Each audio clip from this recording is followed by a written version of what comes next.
क्या वो उसे पसंद करती थी? अर्पिता अनन्या का सवाल सुनकर दंग रह गई थी। उसकी नजरें जल्द ही संजय की ओर देखने लगी। जब उसकी नजरें संजय की गहरी आंखों से मिली, उसका गला सूखने लगा। संजय के सामने ही ये पूछना कि वो उसे पसंद करती है या नहीं, ये सोचकर उसे काफी ऑकवर्ड फील हो रहा था। क्या होगा अगर उसने कह दिया कि उसे वो नहीं पसंद है? क्या वो ये सोचेगा कि वो हैंडसम नहीं है, या वो सच में उसका कत्ल कर देगा?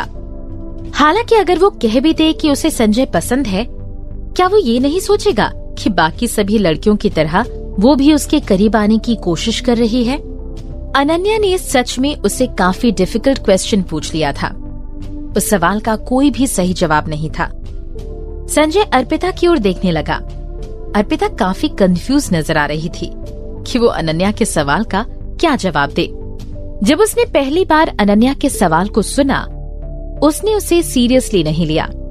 फिर भी पता नहीं क्यों अर्पिता के चेहरे का एक्सप्रेशन देखकर उसे अजीब लगने लगा। हालांकि उसे नहीं पता था कि वो अर्पिता से क्या जवाब एक्सपेक्ट कर रहा था। ऐसा लग रहा था मानो उस रूम में हवा ठहर गई हो। बॉस, स्वर्णा मैडम आपसे मिलना चाहती हैं। उन्होंने कहा है कि वो आपसे किसी मामले के बारे में अर्जेंट बात करना चाहती हैं। नौकर रूम के बाहर से संजय को कहने लगा। अर्पिता ने राहत की सांस लेते हुए अनन्या को गोद में उठाया। मैं अनन्या को उसके रूम में लेकर जाती हूँ। वो उस रूम से जाने वाली थी कि नौकर उसके रास्ते में खड़ा हो गया। अर्पिता मैडम तुमसे भी मिलना चाहती हैं, नीचे लिविंग रूम में। स्वर्णा, जो कि अभी कुछ देर पहले ही वहाँ से गई थी, अब आकर लिविंग रूम में उस बड़े से लग्जूरियस लेदर के सोफे पर बैठी हुई थी। उसने जैसे ही संजय को नीचे आता हुआ देखा, वो सोफे से उठ खड़ी हुई। अपनी आंखों से कुछ आंसू निकालते हुए वो संजय की ओर भागी। संजय, तुम्हारी दादी माँ तो बूढ़ी है, इसलिए मैं उन्हें परेशान नहीं करना चाहती थी, लेकिन तुम्हें मुझे इस मामले को सुलझाने में हेल्प करनी होगी।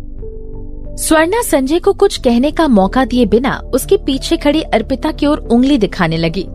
अर्पिता, तुम्हारी हिम्मत कैसे हुई मित्तल परिवार से कुछ चुराने की? चोरी? क्या चुराया था अर्पिता ने? अर्पिता कंफ्यूज होकर स्वर्णा की ओर देखने लगी।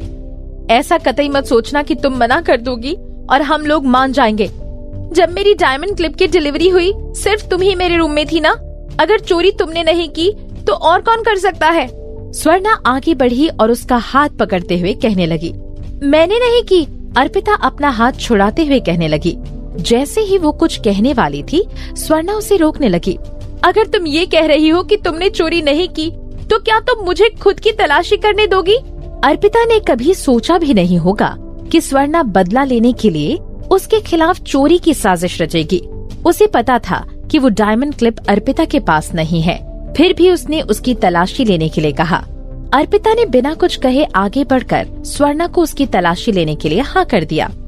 बॉस मैडम, अर्पिता के पास कोई भी हेयर क्लिप नहीं है, डायमंड क्लिप तो बिल्कुल भी नहीं। अर्पिता की तलाशी करने वाली सर्वेंट संजय और स्वर्णा को बताने लगी। क्या अब मैं निर्दोष साबित हो चुकी हूँ? अर्पिता स्वर्णा की ओर देखते हुए कहने लगी। किसने कहा कि चोरी करने के बाद तुम उस क्लिप को अपने पास ही रखोगी? शायद तुमने उसे कहीं और छुपा कर रखा हो।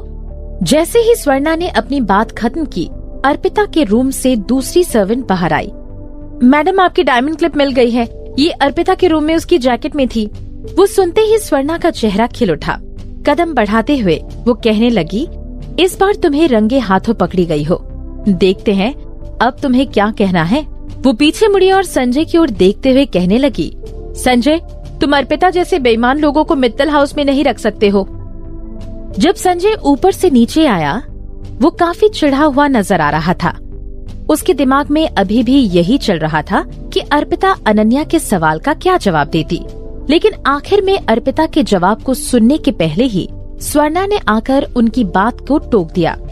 इस समय उसकी आंखें आग की तरह जल रही थी। वो अर्पिता की ओर मुड़ा, लेकिन कुछ कहने के लिए नहीं। अगर वो अपनी बेगुनाही साबित करना चाहती है तो वो संजय से खुद हेल्प मांगेगी। उसे लगा कि अर्पिता उस पर लगे चोरी के इल्जाम से डर जाएगी, लेकिन उसकी आंखों में सिर्फ जिद नजर आ रही थी। भले ही वो क्लिप मेरे रूम में मिली हो, लेकिन उससे ये साबित नहीं होता कि चोरी मैंने की है। मुझे अच्छे से याद है कि जब मैं आपके घर से वापस आई तो मुझे नौकर ने तुरंत ऊपर जाने के लिए कह दिया था। मैं यहाँ पूरा समय मिस्टर संजय के रूम में थी और कहीं नहीं गई। नौकर और मिस्टर संजय दोनों इस बात के गवाह हैं।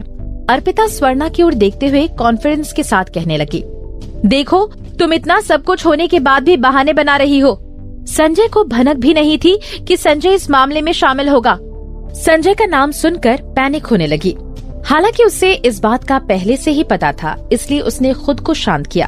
तो तुमने कहा कि नौकर ने तुम्हें कहा कि तुम जैसे ही लौटो ऊपर चली जाओ, लेकिन जब नौकरों ने तुमसे कहा तो किसे पता था कि तुम पहली बार मित्तल हाउस में आ रही हो? क्या पता तुमने घर में आने से पहले ही क्लिप को छुपाकर आने की एक्टिंग की हो? स्वर्णा गुस्से में अर्पिता से कहने लगी, नौकर तुम बताओ, क्या तुम इस बात की गारंटी दे सकते हो? लेकर अपने कमरे में चली गई। दीपिका का कमरा देखकर पुष्पा आंटी का मुंह खुला का खुला रह गया। उन्होंने कहा, आपके कमरे में तो हर चीज शीशे की बनी है, यहाँ तक कि आपका बाथरूम भी। आपको अजीब नहीं लगता बिटिया? दीपिका ने जवाब दिया, मुझे क्यों अजीब लगेगा, मैं यहाँ पर अकेली रहती हूँ, इसलिए जो भी देख रही हूँ मैं अपना ही बॉडी देख रही हूँ ना, मतलब ऑब्वियसली आंटी, बस मैं ही देख सकती हूँ खुद को। पुष्पा आंटी कहती है कि चलिए चलिए, मैं आपके बाल धोने में आपकी मदद कर देती हूँ। फिर आंटी दीपिका के बाल धोने लगती हैं।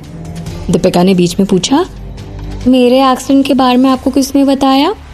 कहीं असिस्टेंट यादव जी तो नहीं आए थे?